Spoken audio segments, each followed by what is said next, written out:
اقوى مكون للتسمين، اقوى مكون لتسمين المناطق الانثويه بالخصوص لفتح الشهيه. وهذه الوصفه هذه صالحه للنساء ما صالحاش للرجال، لانها كتزيد في المناطق الانثويه وخاصه للنساء كاملين بصفه عامه. يمكننا نعطيهم حتى البنيات الصغار، لكن الصغار دائما كنعطيوهم نصف الكميه، وكذلك حتى النساء المرضعات والنساء الحوامل يمكن لهم يديروا هذه الوصفه هذه. ولا عجبتكم الوصفه ما تنسونيش من واحد لايك وابوني. فهاد الوصفه هذه كتكون من جوج ديال المكونات، هو كاين مكون واحد اساسي والمكون الثاني فهو كيبقى كاضافه. اهم حاجه اللي عندنا وهو السمسم او الزنجلان. الطريقه ديال الاستعمال ديالو وعندكم اختيارات. بالنسبه للسمسم او الزنجلان بامكانكم ديروه هكا حبوب او لا مطحون، يعني كيبقى لكم الاختيار نتوما كيفاش تستعملوه. ممكن تستعملوه محمر او لا محمص، غادي تستعملوه مع الماء اللي بارد. بالنسبه اللي غيستعملوه ما محمرش وما محمصش، يعني ما محمرش كيف ما هو، غادي تستعملوه مع الماء طايب غليان.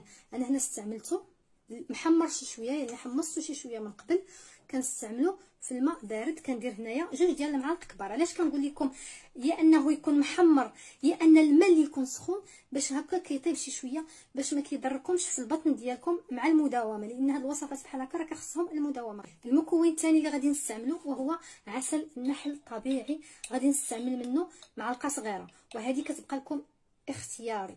كاين اللي كيبغي يضيفو، كاين اللي ما كيبغيش يضيفو، يعني كاين اللي ما كيتوفرش عليه. وغنعطيكم كذلك اختيارات حتى في هذه. الا كتوفروا على دبس التمر اولا مربى التمر، كاين اللي كيسميه مربى التمر، كاين اللي كيسميه دبس التمر، اللي كيبقى لكم اختيار ديروا عسل نحل طبيعي اولا ديروا معلقه صغيره نتاع دبس التمر، اولا اللي ما كتوفر لا على هذه ولا على هذه وبغات دير التحليه بالسكر فممكن ديروها. ولكن كنعطيكم هاد الاختيارات بحال هكا باش كنبقاو في الطبيعي. بالنسبه للاخوات اللي غيبغيو يستعملوا هاد الوصفه هذه مع الحليب اولا الياغورت فممكن تستعملوها.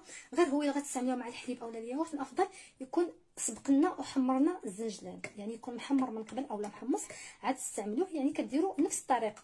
بالنسبه لطريقه الاستعمال فيمكن لكم ديروا هذا الشيء هذا جوج المرات حتى هو في النهار. عندكم الاختيار. الكميه الاولى عندكم الاختيار ديروها يا من بعد الفطور اولا من بعد الغداء، والكميه الثانيه كديروها من بعد العشاء. ضروري من بعد العشاء، يعني حتى كتعشاو وتساليو عاد كتناولوا هذه الكميه هذه وبالصحه والراحه. دوموا حتى كتوصلوا ان شاء الله داك الوزن اللي نتوما بغيتوه. ما كنقول لكمش واحد الوقت محدد، لان كل وحده والنحافه ديالها، كل وحده وشحال باغا تزيد. يعني باش نكونوا واقعيين، الا قلت شي حاجه راه نسمى غير كنكذب عليكم. كداوموها ان شاء الله حتى كتوصلوا الوزن اللي بغيتوه.